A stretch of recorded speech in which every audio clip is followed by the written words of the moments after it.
د ورو سوال کړی دی چې زما معمولی ګیره راختلې ده چې کم د دې غوږ په خوا کې معمولی مور پلار راته وایي چې دا لرې که. اولنی سوال دا چې دغه ویښته به ګیره کې راځي او که نه. دویم سوال دا چې د مور پلار خبره به منم او که نه. الجواب ګیره د هغه ویښتو ته وایي دا د ګیرې تعریف دی. د دې نه بعد بیا دا تپوس وکړه چې ګیره دا ویښته د ګیرې دی او که دا نه دي. دا تعریف دی. په زن له پاسه او په جامه باندې، په دواړو جامو باندې او په ننګي په دې چې کوم ویښته راخیږي دې ته ګیره ویلی کېږي. او شروع کېږي د عیدار نه لاندې دې ته دا هډوکی چې کوم دی د غوږ په دې خوا کې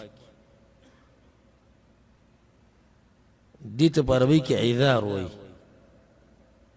د دغه ځینه دا ګیره شروع کېږي. دې نه لاندې چې کوم ویښته دا په ګیره کې شمارلی کېږي، بره نه. او اکثر چې ګیره راخیږي د یو ځوان هلک نو د دغه ځینې راخیږي. اول ویښته اکثر دغه راخیږي د دې هډوکي په دې خوا کې. دلته یو څو ویښته راوخیږي نو بیا یې ګیره ګڼېږي. نو ثابته دلته دا شوه چې دا ویښته د ګیرې دي او ګیره لرې کول دا حرام دي. صحیح حدیثونو کې ثابت دي: خالف المشرکین، وفروا اللحى واحفوا الشوارب، احفوا الشوارب وعفوا اللحى. ټول حدیثونه یې ګیرې ځوړندې کوي، ګیرې ګڼې کوي، ګیرې معاف کوي، ګیرې پرېږدي، برید سپک کوي، مشرکینو مخالفتو کوي، یهودو نصاراو مخالفتو کوي، د مجوسو مخالفتو کوي. ټول الفاظ ثابت دي. دې نه ثابته شو چې ګیره لرې کول دا حرام دي. نو دې ورور چې کوم ویښته راختلې ده ګیره ده او د دې لرې کول حرام دي. او د مور پلار خبره منل په داسې خبره کې چې خبره د شریعت خلاف وي نو دا هم ناروا ده. مور پلار خبره به دغه ځای کې نه منلی کېږي.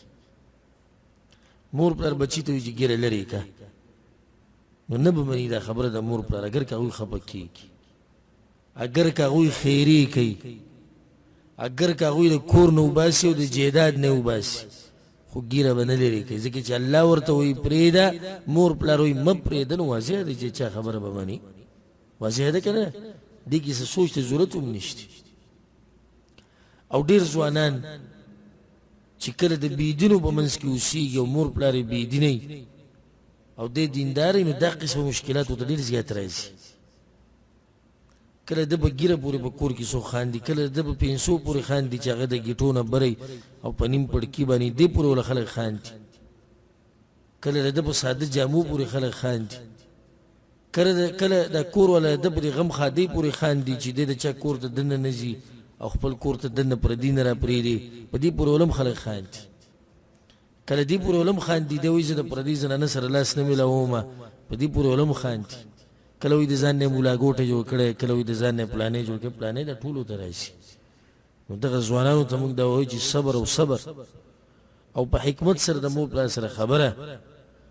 ځکه چې الله خو دا خبره کړې چې وإن جاهداک علی ان تشرک بی ما لیس لک به علم فلا تطعهما. که چېرته دوی ته وایي چې الله سره شریک جوړ کړه بیا به نه مني، اگر که دوی حق ډېر دی. خو دومره چې وصاحبهما فی الدنیا معروفا، دنیا کې به ورسره ښه دا به کې بیا مور پلار دي. خو د شریعت خلاف خبره د مور پلار دا به نه منئ. والله اعلم. دا یو روز سوال کړی چې زما په بریتو کې بعض ویښته سپین دي نو د دې ویښته جایز دي او که نه؟ الجواب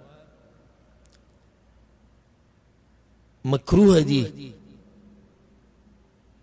او دا فعل مکروه دی چې یو سړی د سر د ویښتو نه او د بریتو د ویښتو نه سپین ویښته وباسي. ولې مې برید او سر ذکر کو؟ مخ ولې؟ ګیره خو واجب ده پرېښوده.